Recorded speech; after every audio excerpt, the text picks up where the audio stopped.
Hey Flower Tribe, it's Kelly Lehman and Lucy Lehman, and I'm coming to you live from my garage right now because I wanted to warn you, if you live near my neck of the woods, I'm in Cranberry, New Jersey, we are having a frost advisory tonight, which is so crazy because it's like April 28th, so I didn't see that one coming. So I want to tell you some of the things that I'm doing. It's like very last minute. It's already like nighttime's coming. But here are some of the things that I did do. I was at Timothy's garden center today. It's one of our local garden centers in Robbinsville. It's near East Windsor, New Jersey. And I bought a whole bunch of these proven winners hydrangeas. And so I was so excited because they had some of my absolute, like on your wish list, they had like my wish list hydrangeas there in stock. So I scooped them up today. One of them is called Firelight. And this is the hydrangeas that come in. They're beautiful. There's a large hydrangea. It comes in with beautiful pink blooms. And then I have a little lime. So those of you that watch the channel know that I love my limelight hydrangea. Well, this is the smaller version of the limelight hydrangea. So it has, the same look, but it's just smaller. It only comes in about 3 to 5 feet tall.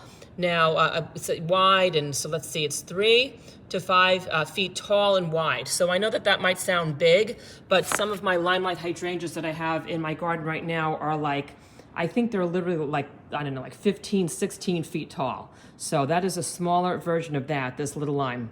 And they also had Bobo. I know a lot of you have asked me for suggestions for smaller hydrangeas for your landscaping. A lot of you are new homeowners. Bobo is a beautiful, beautiful white.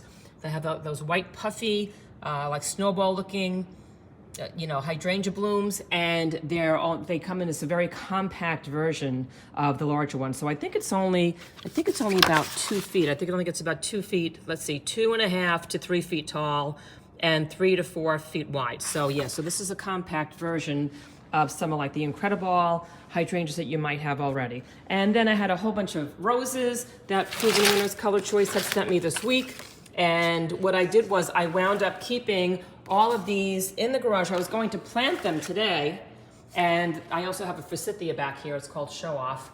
And I was going to plant them today. It was like 60 something degrees here today. It was so beautiful. And then I saw that there was this crazy chance of, like this frost tonight. I mean, look at my apple trees in the back. Like all those are like blossoms over there.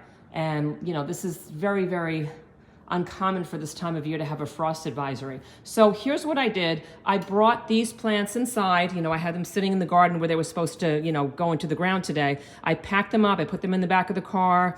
And I'm going to keep them in my garage overnight. And then what I'm going to do is pull them back out in the morning when temperatures warm up, maybe like more like in the 40s and 50s, to let them get some sunshine. And then I'm going to keep an eye on that weather.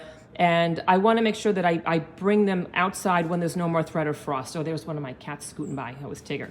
So that's the story. I did plant some things already, though. I planted a whole ton of stuff just a few days ago. And listen, this is what I'm going to do with those plants. I put some mulch around them because I always, mulch my plants once I put them in the ground. I'm going to give those plants, especially the new ones that just went in and they're small like this, I'm going to give them an extra layer of mulch. Just to kind of tuck in those roots to make sure that they're okay. And listen, I don't think it's going to be a harsh, like 20-degree drop in temperature. It's just if you can get those newer plants in, if you haven't planted them yet, if you can give them some protection, put them in either, like a garage or like an enclosed porch or some sort of protection, or even just put like a sheet over them, it's just going to help them be a little bit happier. If you have them in your garden and you're like, oh my gosh, I can't get out there, it's probably going to be okay. I mean, I think it's supposed to dip down to like maybe 34. So it's right on that cusp of the freezing, but hopefully not so much. And hopefully if it's protected by other plants, it'll be fine. And as far as covering my hydrangeas with sheets and burlap, I know I've made a few videos showing you how I do that. I covered a whole bunch of my endless summer hydrangea with sheets in March when we had this, huge drop in temperature. We had, everything was coming up and budding on the plants.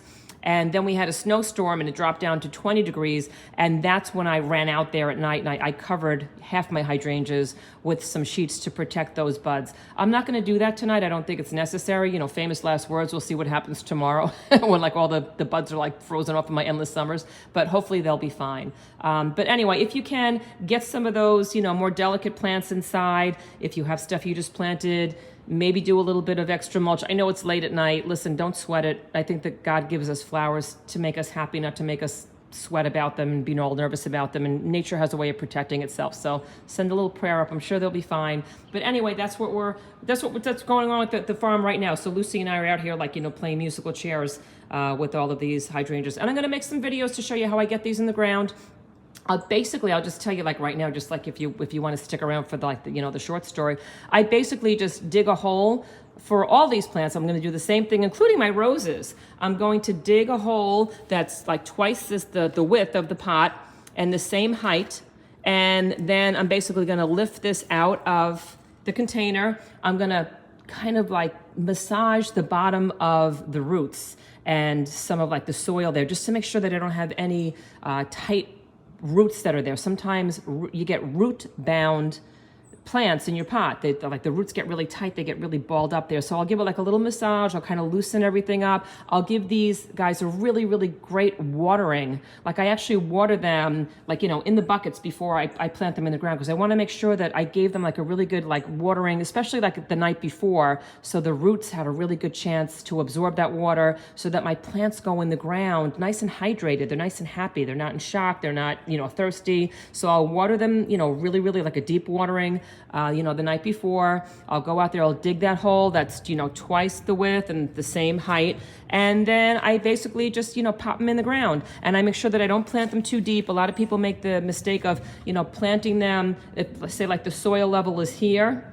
They'll put their plant in the ground and the plant's like a little bit below the soil level. You don't want that, because all that water is going to kind of puddle up on top of that plant, and it could cause like all sorts of root rot and all sorts of puddling issues. You want to make sure that your plants, and this goes for hydrangeas and for roses, and I'm going to do the same thing with the forsythia, you want to make sure that that plant is either level with the soil or even a tiny bit above.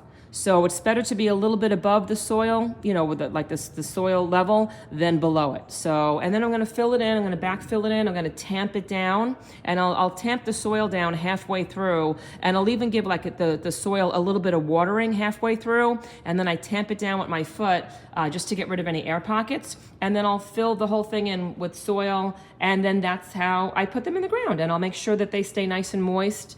You know, for a few weeks. It's so important to keep your newer plants nice and hydrated, but don't flood them, because very few plants, I don't know of any plants actually, like soggy feet. So make sure that, you know, they're not soggy, but that they are kept moist. And yeah, so that's the story. So let me know where you guys are viewing this from. I love to see where you guys are, you know, viewing from around the world. And if you can, give me a thumbs up if you found this video to be helpful. And please put your garden questions in comments below, because I'm making all of my podcasts and all of my YouTube videos based on the Flower Tribe's questions. And you can also, you know, say hi to us over on my Kelly Lehman's Flower Tribe Facebook group. There's thousands of gardeners from all over the world, and they're asking and answering tons and tons of questions over there. And guys, please check out my online flower guide courses. I made some easy to follow guides to teach you how to grow a beautiful fresh cut flower garden in your own backyard, and then how to make gorgeous flower arrangements from the flowers that you grow. And these make for a great Mother's Day gift. So sorry for the shameless plug, but hey, Mother's Day is coming up, right? Why not? Anyway, I will see you guys in the next video. And thanks again for joining us. And please let me know where you're viewing this from. And I'll see you guys later. Thanks for watching.